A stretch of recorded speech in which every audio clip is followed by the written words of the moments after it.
Salatu wassalamu ala asrafil anbiya'i wal mursalin Sayyidina Muhammad wa ala alihi wa sahbihi ajma'in amma ba'd.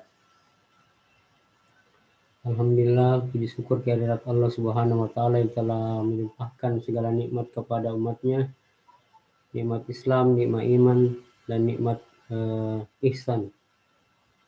Termasuk pula pada hari ini nikmat kesehatan, sehingga pada kesempatan hari ini kita masih sempat bertemu kembali di video conference yang difasilitasi oleh Adling. Alhamdulillah, pada hari ini kita masuk materi yang ketiga, yaitu tentang pengertian analisis teks media dan model-modelnya. Sudah share tugas ya? Tugas ringkasan. Oke, tunggu dulu, saya lihat dulu.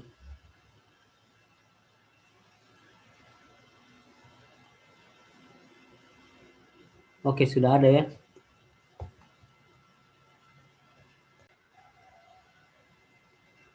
Ini ya tugasnya. Kelihatan ya?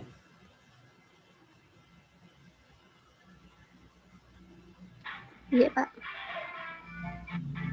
Oke, sebelum lebih jauh saya menjelaskan, saya ingin menegaskan dulu bahwa di sini di tugasnya ini sudah, alhamdulillah sudah baik ya, tugasnya sudah benar ya. Cuman di sini ada yang kurang apa? Ini sepertinya nomor poin ke analisis isi ya bacanya ini. Iya, Pak. Jadi perlu saya jelaskan deh, yang dimaksud analisis teks media itu tidak termasuk di dalamnya analisis isi. Analisis isi atau analisis konten.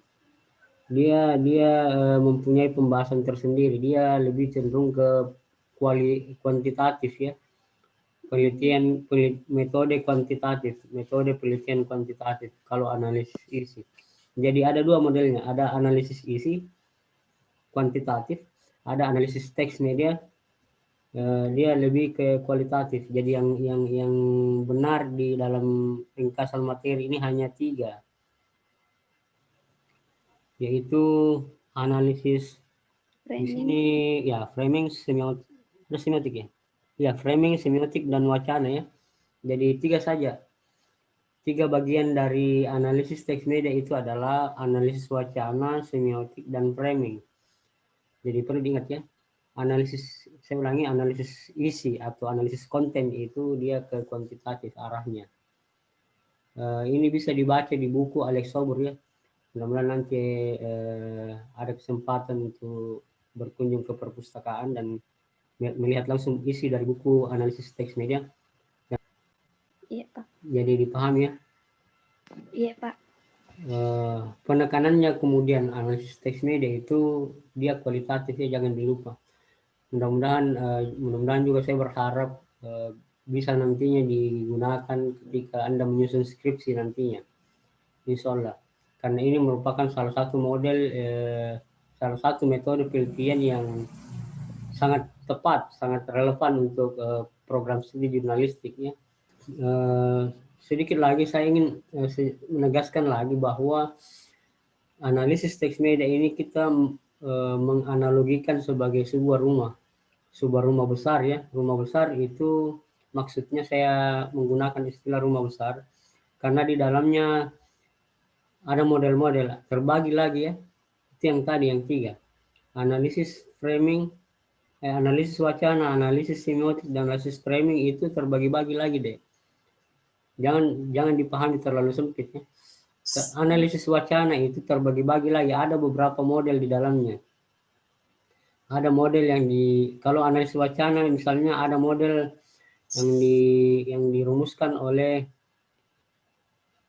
Van Dijk, ada yang dirumuskan oleh Norman Fairclough, ada yang dirumuskan oleh Sarah Mills. Jadi banyak tokoh, banyak pakar yang di dalamnya yang berbicara masalah analisis wacana. Dan masing-masing pakar ini mempunyai model penelitian yang berbeda-beda. Tapi pada dasarnya sama dia sama-sama sebagai analisis wacana.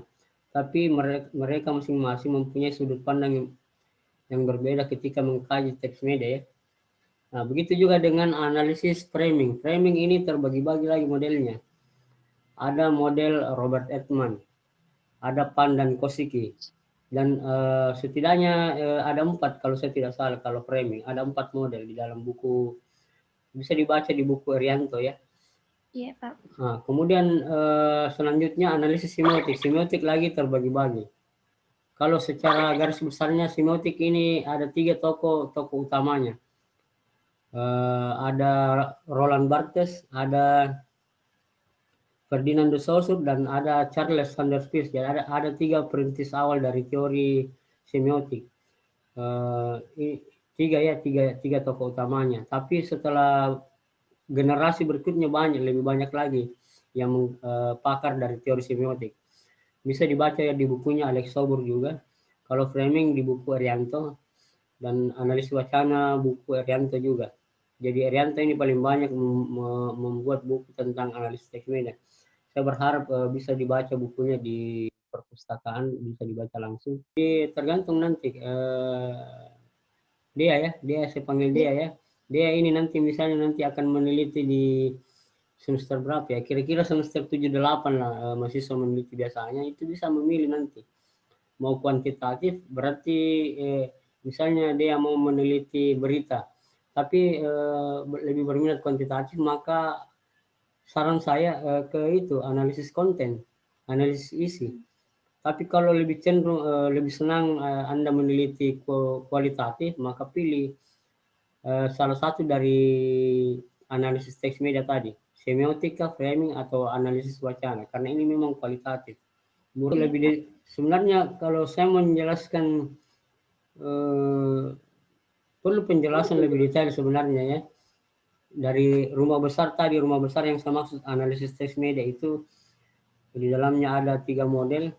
3 model itu terbagi-bagi lagi, itu butuh penjelasan detail, apalagi kalau kita membayangkan. Kita bayangkan dulu semiotik. Semiotik tadi saya sempat singgung, ada banyak teori, ada banyak pakar di dalamnya yang berbicara ya. Perlu penjelasan mendetail, tapi saya rasa untuk pertemuan hari ini cukup kita di permukaan saja dulu, supaya dipahami di permukaan dulu, nanti kita menyelam lebih dalam. Karena sudah saya petakan sudah baca RPS kan? Iya, Pak. Nah, di RPS itu sudah saya bagi-bagi. Ada teori framing, setelah teori framing ada beberapa pakar saya sebut namanya untuk teori framing, begitu juga semiotik. Semiotik secara umum, lalu kemudian kita masuk ke penjelasan contoh dari pakar bagaimana penjelasannya, pakarnya langsung dari semiotik, dan seterusnya begitu.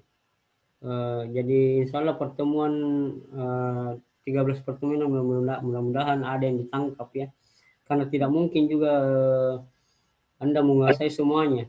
Paling tidak ada salah satunya ya, framing, semiotik, karena ini menarik deh, sebenarnya menarik sekali. Saya kira itu deh untuk hari ini.